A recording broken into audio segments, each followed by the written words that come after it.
చేతో పట్టు జంటి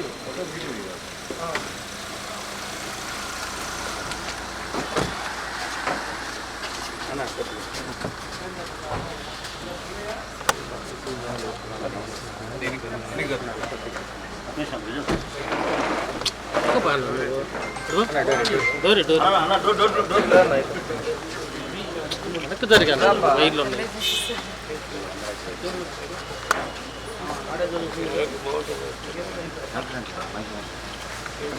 సరే ముందు పట్టి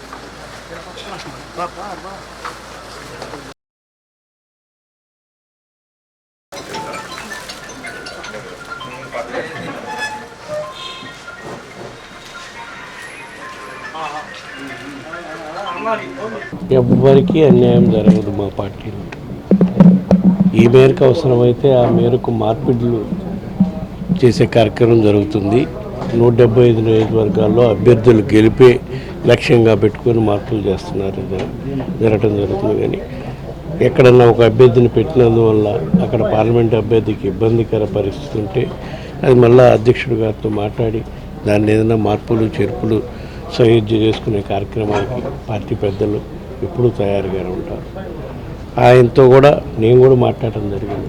తొందరపడొద్దన్న పార్టీలో మనసుని సర్దుబాటు చేసుకొని పోదాం, గెలిపే లక్ష్యంగా ముఖ్యమంత్రి గారు మార్పులు చేర్పులు చేసుకొని పోతున్నారు అని చెప్పడం జరిగింది. సరే ఇక పార్టీకి రాజీనామా చేయటం ఓటు నోట్లు లెక్క మాత్రం అది వాళ్ళు దాని మీద ఆధారం చేసుకుని ఎలక్షన్లో గెలవాలనే నమ్మకం పెట్టుకొని ముందుకు పోతున్నారే కానీ మేము ప్రజలకు మేలు చేశాము కాబట్టి ప్రజలు మమ్మల్ని ఆశీర్వదిస్తారని జగన్మోహన్ రెడ్డి గారు చేసిన మంచి కార్యక్రమాల వల్లే మాకు 175 వర్గాల్లో కూడా మా అభ్యర్థులు గెలుస్తారని మేము భావిస్తున్నాం. తప్పకుండా ప్రజలు మా ముఖ్యమంత్రి గారు చేసిన మేలుని ఆశీర్వదిస్తారు. తప్పకుండా మళ్ళీ రాష్ట్రంలో ముఖ్యమంత్రిగా జగన్మోహన్ రెడ్డి గారే వస్తారు. వైసీపీ నుంచి వెళ్ళిపోయిన నేతలు మళ్ళీ తిరిగి వస్తున్నారు.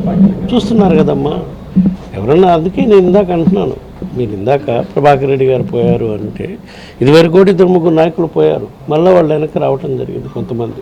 అదేవిధంగా వాళ్ళు ఆలోచన చేసుకుంటే ఇక్కడ కన్నా మా పార్టీలో ఉన్న స్వతంత్రత, మా పార్టీలో అధ్యక్షుడు ఇచ్చే గౌరవ మర్యాదలు అవన్నీ దృష్టిలో పెట్టుకుంటే వేరే పార్టీలో అసలు పోల్చడానికే ఉండదు. అట్లాంటి పరిస్థితులు ఉంటాయి. అక్కడ పోతే కదా తెలిసేది. దేనికి ఆయన విధంగా చేసుకుంటున్నాడో మాకు తెలియదమ్మా. ఆయన ఆల్రెడీ బీజేపీతో అంటగాగి ఉన్నారు, బీజేపీతో ఆయన పొత్తు పెట్టుకొని ఉన్నాడు. ఇప్పుడు కొత్తగా బీజేపీతో పొత్తులో ఉండగానే ఇక్కడ చంద్రబాబు నాయుడుతో పొత్తు పెట్టుకున్నాడు. అది బీజేపీని నిర్ణయించుకోవాలి.